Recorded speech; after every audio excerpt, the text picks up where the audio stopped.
changes. Okay, isn't Prozac supposed to help mood or behavior changes? Isn't that one of the things it's supposed to be doing? So a side effect is mood or behavior changes. Anxiety, panic attacks, trouble sleeping. Now remember what I just said was a cause of depression. Trouble sleeping. Okay? Impulsive feelings, irritable, agitated, hostile, aggressive, restless, hyperactive, more depressed.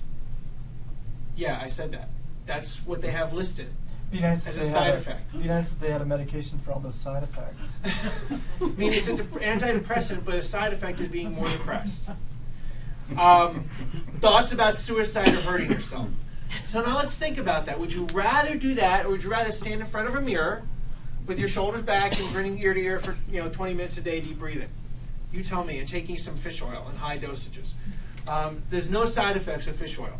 Side effects listed for Ambien: confusion, depressed mood, hallucinations, seeing, hearing, or feeling things that are not really there, lightheadedness, fainting spells, restlessness, excitability or feelings of agitation, sleepwalking or performing other activities while sleeping, slurred speech, or difficulty with coordinating vision changes. All right, sleep medicines sometimes cause a type of memory loss as well. Side effects for Xanax, the next big one: unusual risk-taking behavior, decreased inhibitions, no fear of danger. Depressed mood. Now, what is this supposed to be for? Depression. Okay, but a side effect is a depressed mood. Thoughts of suicide or hurting yourself, hyperactivity, agitation, hostility, hallucination, feeling lightheaded, fainting, seizure, urinating less than usual or not at all, muscle twitching, tremors, or jaundice. Okay, I'm getting depressed just thinking about all those side effects. So that's not the direction you want to go relative to that. All right. So we're going to get into the nutritional part. I have a handout I want to give you. I want to mention something relative to the spine and nerve system relative to all of these things. That's very important. The way your nerve system works, the basic thing we learn is your nerve system works on electrical impulses.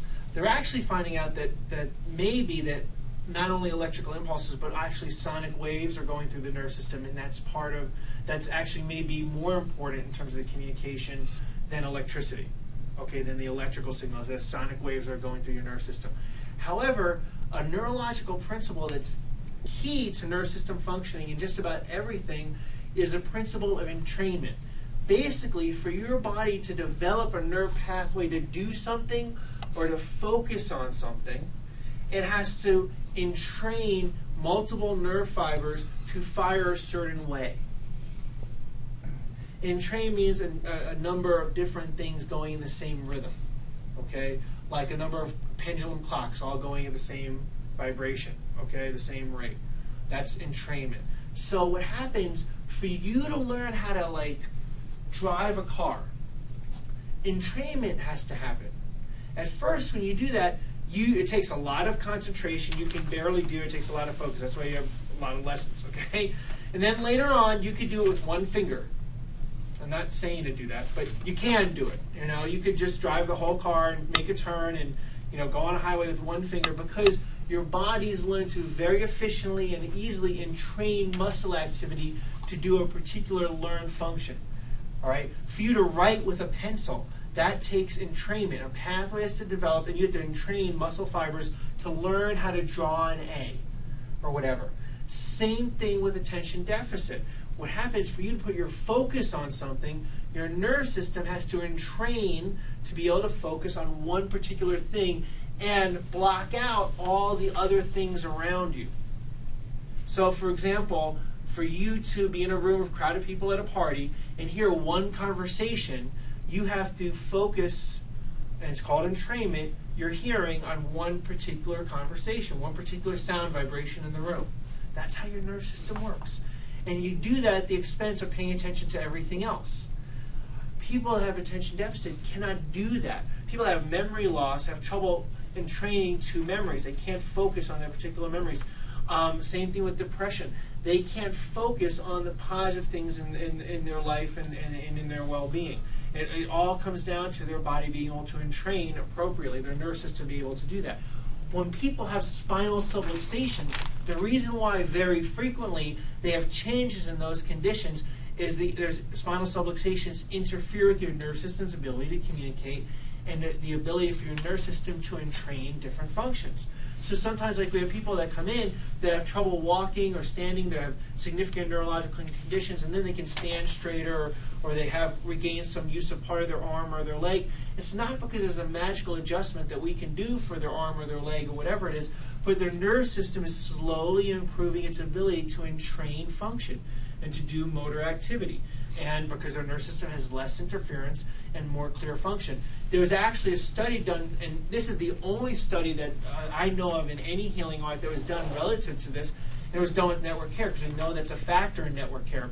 And basically, they took MRIs of people. They took a person and took an MRI of them, a functional MRI, to measure how their nerve system was functioning during a particular task. Meaning, they had them do a particular movement, which means their nerve system had to entrain movement, okay, of a particular part of their body, and measured how much effort it took their brain to produce that movement. And then what they found was, after that, they adjusted the person with a network adjustment, and they put them in the MRI tube again, had to do the same activity again. They found their brain was able to entrain 20 to 30 times more efficiently for that particular motor movement. 20 to 30 times, not percent, times more efficiently. So realize that has applications for your whole body, in terms of in your whole, every aspect of your health. And that's just one adjustment, pre and post, with an MRI, which is pretty amazing.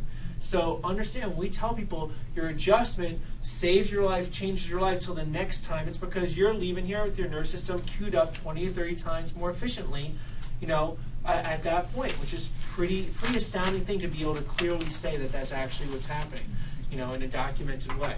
So that's what we want to see. So this that's really the neurological impact of that, and why people in chiropractic care have had, you know, numerous studies that they've find they're less subluxated, and they see rates of ADHD going down, or people regaining their memory, or epilepsy changing, because that's another behavioral related thing.